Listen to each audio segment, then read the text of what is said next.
I'm Chris Bryant, CCIE number 12933, and I'd like to welcome you to today's CCNA and CCNP pop quiz on RIP. Today we're going to look at 5 practice exam questions, and at first I'll present them to you much like you're going to see them on your certification exam day, where you'll see multiple choice for most of these. I've got at least one short answer question for you, and I'll pause for a few seconds between questions, but not a long time. So if you want to take, say, 30 to 60 seconds to answer a question, then you can just go ahead and pause the video and then pick right back up when you're ready. Once I've presented the questions, we'll then go back and review the answers, and we'll also see these answers verified and in action when appropriate on real Cisco routers. So we're actually going to bring those up here once we take this pop quiz. So let's get started with question 1, and I'll scroll down just a bit here.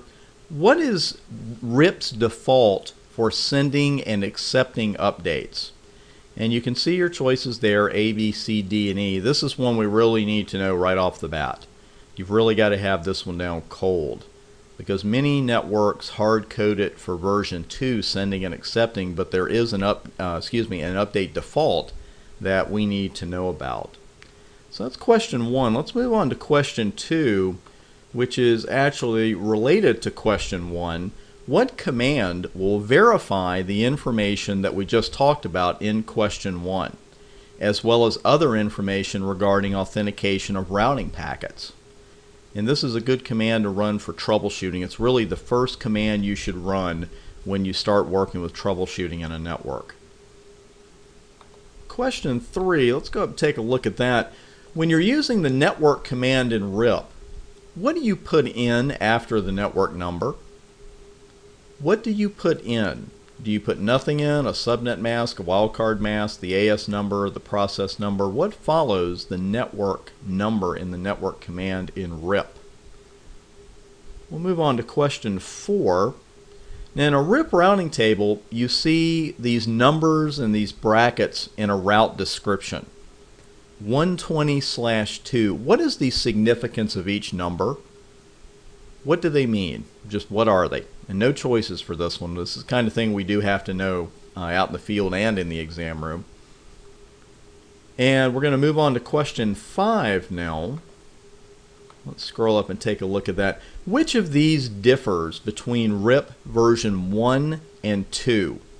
Is it the level of support for routing protocol authentication, the support for VLSM, the destination of the routing updates, or the default AD?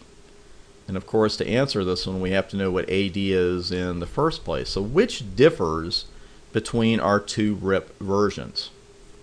So those are our questions. Let's take a look at the answers. And as I mentioned, I'm not just going to tell you what the answer is. I'm going to show you on a real Cisco router here in a moment, or a couple of routers where I've already got a RIP deployment running.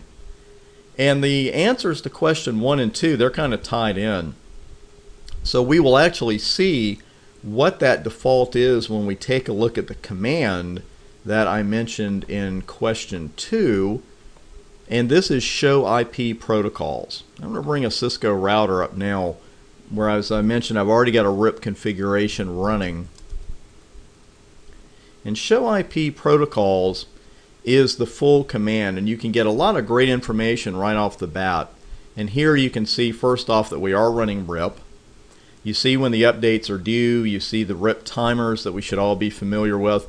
And next to default version control, you see the answer to question 1. What is the default? Is that we're sending version 1 updates, but this router will accept any version. And of course, there are only 2 versions, versions 1 and 2. You can change this on a global basis or a protocol basis under the router RIP command simply by putting in version 1 or version 2, but you can also specify that on an interface level as well.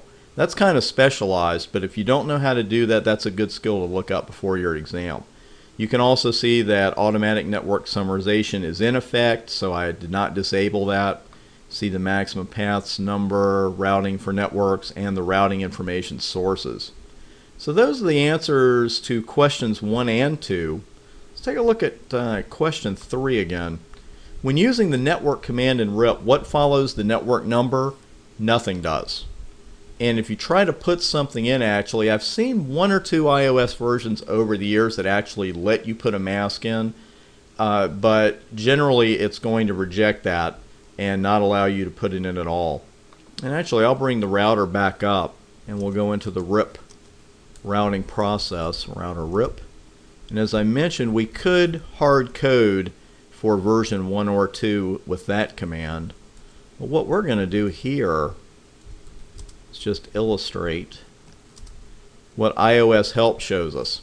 And if you're practicing for your exam on real Cisco equipment, use iOS help as often as you can.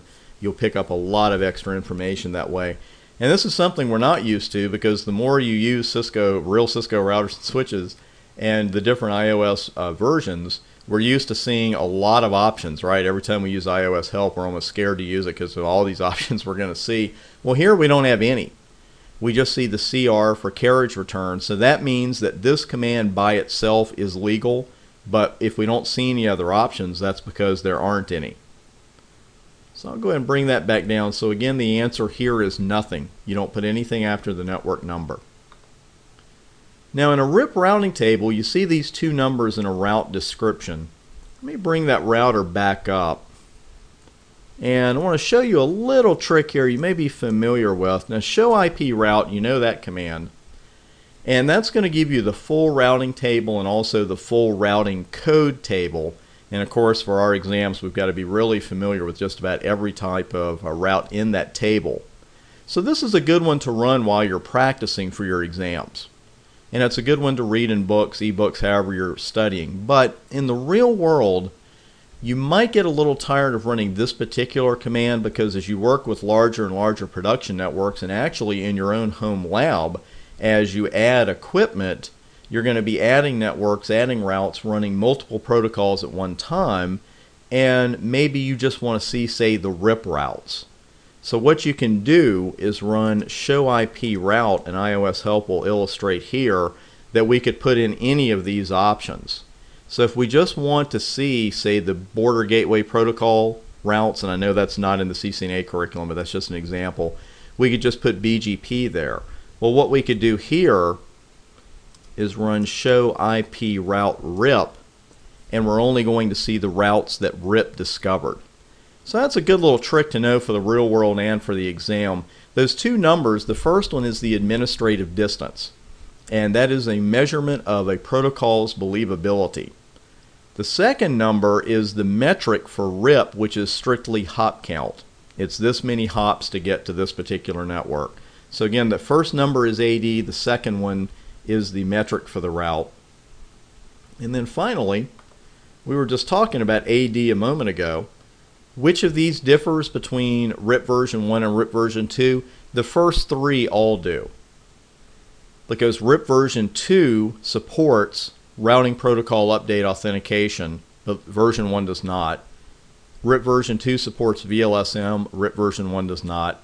The destination of the routing update sounds a little tricky, but remember, RIP version 2 multicasts its updates, and RIP version 1 broadcasts them. So you need to be familiar with those addresses. Make sure to look those up if you're not familiar with them. But the default AD, that's the only one that doesn't differ, because the default AD is 120 one way or the other by default, whether you're running RIP version 1 or 2. That concludes today's RIP pop quiz. For well over 200 free videos, tutorials, practice exams, all kinds of great stuff, make sure to come out to my website, and especially the tutorials page. I've got the link there for you on the screen, and if you're watching this on YouTube, I will also have it on the side over under the video description. I'll also be posting these pop quizzes on a regular basis, so make sure to subscribe to the YouTube channel so you'll be notified of these new videos. I'm Chris Bryant, CCIE number 12933. Enjoy your day, and I'll see you on the website.